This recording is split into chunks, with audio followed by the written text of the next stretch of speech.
Social మీడియాలో ఎప్పుడూ యాక్టివ్గా ఉంటూ సమాజానికి సంబంధించిన అంశాలపై తన అభిప్రాయాలను ఎలాంటి భయం లేకుండా స్పష్టంగా చెప్పే వ్యక్తిగా సింగర్ చిన్మయ్కి ప్రత్యేక గుర్తింపు ఉంది.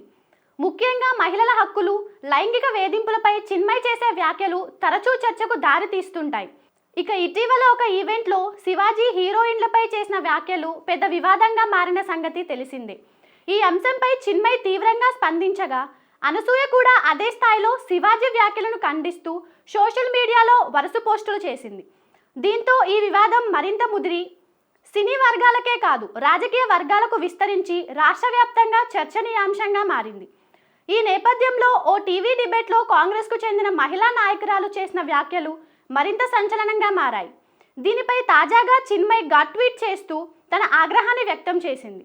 టెలివిజన్ చర్చల్లో ఇలాంటి ప్రవర్తనను కాంగ్రెస్ పార్టీ సమర్థిస్తుందా, లేక ఈ తరహా ఆలోచనలకు పార్టీ ఉన్నత నాయకత్వం మద్దతిస్తుందా అంటూ ఆమె ప్రశ్నించింది.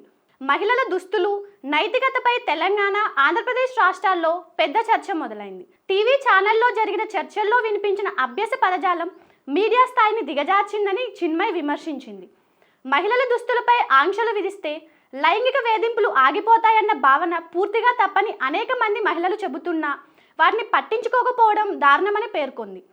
డిబేట్లో పాల్గొన్న వ్యక్తి మహిళా కాంగ్రెస్ నాయకురాలేనన్న విషయం మరింత ఆందోళన కలిగిస్తోంది ఆమె వ్యాఖ్యానించింది.